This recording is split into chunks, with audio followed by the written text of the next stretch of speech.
Joining me this evening here on 6 p.m. Prime is Mr. P. Chidambaram, Member of Parliament in the Rajya Sabha and former Union Minister in the S12 UPA government. Mr. Chidambaram, vanakkam.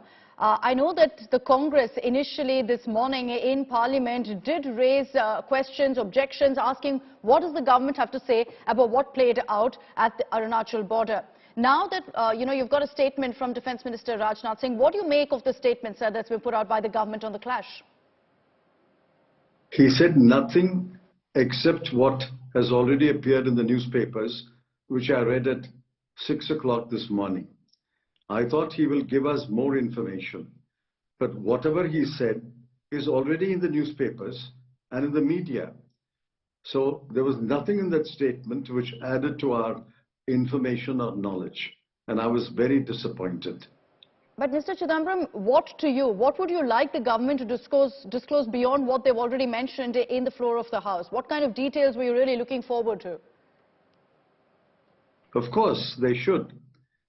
In fact, they should have a full discussion. They should allow the opposition to ask questions, and they should answer those questions. What is the point of making a bland statement, which is no more than what has appeared in the newspapers? In fact, less than what has appeared in some newspapers, and then keeping it to 3 paragraphs and 3/4 of a page and leaving the House? What are we supposed to know by this bland, rather vapid statement? You know, this particular incident happened on 9th December. It's 13th December today. And the last few days, it's not like the opposition or you were privy to any of the information about what exactly played out, Mr. Chidambaram. And that's why, do you feel a sense of betrayal that the government didn't inform you or your party earlier? This is something that the Congress has raised also. If it had happened on December 9th, the government should have come forward immediately and made a statement either on Thursday afternoon or on Friday. The fact that they waited until the media broke the news and the news stories appeared in the media, and even when the news broke out and we asked for a discussion, to respond with a bland, rather meaningless statement is, I think, an affront to Parliament. And clearly, the government wishes to avoid any discussion or any debate on this sensitive subject. You know, the flip side to this, Mr. Chidambaram, the BJP and the government is saying that what's actually an affront to Parliament is the kind of disruptions that we're seeing. Even from this morning, as soon as Parliament was in session, we saw disruptions leading to it being adjourned as well. They've also said, should there be this kind of bickering on an issue of national security? What's your response to that? Completely wrong. There have been discussions earlier when there were wars, there were border skirmishes. In fact, after the India-China war in 1962, Jawaharlal Nehru, then Prime Minister, made several statements in Parliament, and there was a full-fledged discussion. Was there not a discussion in 1971? Was there not a discussion in 1965? There were discussions. War is not taboo for Parliament. Imagine if a clash like this had occurred in any European country or in any Latin American country. Would those parliaments not discuss the border skirmish? It's only in India, sensitive subjects. We understand the sensitivity, but why assume that the opposition members will not respect the sensitivity and therefore be restrained and very responsible in their comments on the debate? It is only under Mr. Modi's regime that a matter of a border clash between 2 countries, India and China, is not discussed in Parliament.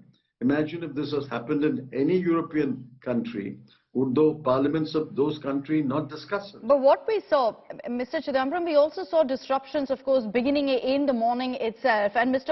Amit Shah, the Home Minister, also in a press conference said that this was because during the question hour, there was an issue with regards to the funding of the Rajiv Gandhi Foundation that was to be brought up. And this was an attempt by the Congress to block that. He's also alleged that there's, a Chinese embassy that gave funds, that gave money to this foundation, and the Congress doesn't want all of that to emerge. I mean, I can't imagine a more irrelevant comment.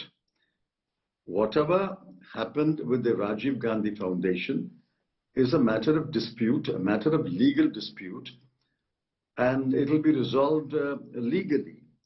They have cancelled the FCRA regulation, but that is under challenge and will be resolved legally.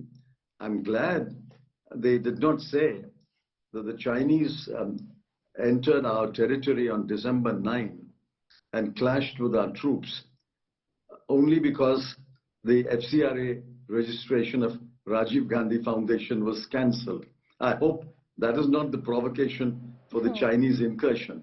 How can you connect something so serious as a border clash between two giant countries and the FCRA registration of one among hundreds of trusts or foundations in India?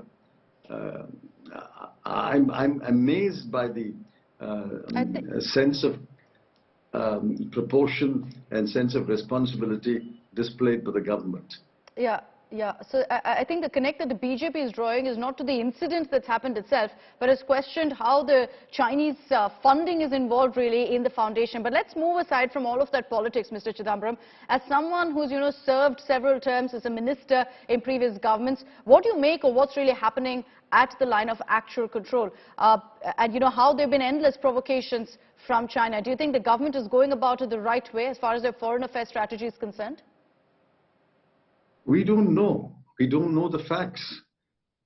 If there are sensitive facts, the government must take the opposition leaders into confidence. Opposition leaders are not aliens or enemies. They are as much Indians, as much members of parliament as the MPs of the ruling party are concerned.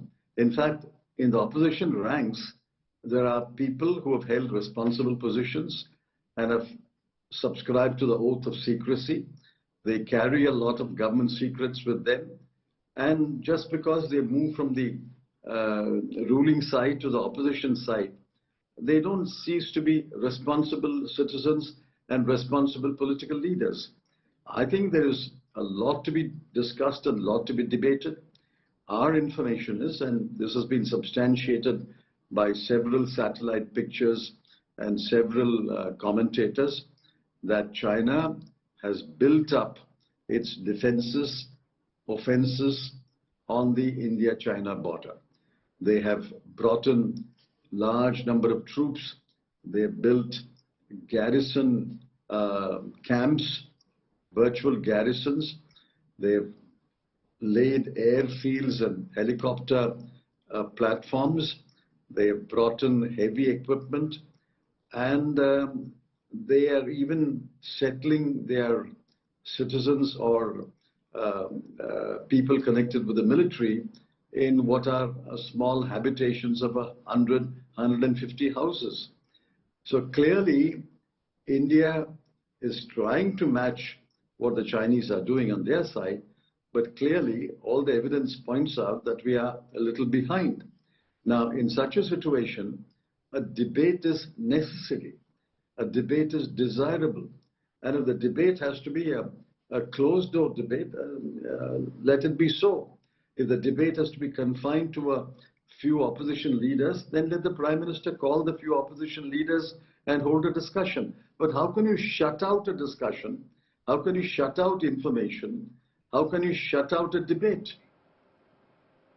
I think it's very clear that this is going to continue to be a talking point in Parliament from what you've just told us, Mr. Chidambaram. We'll wait and watch to see if you're successful in your attempts at demanding a discussion from the government on this. But as always, a pleasure speaking to you, Mr. Chidambaram. Thank you very much for joining us here on 6 p.m. Prime.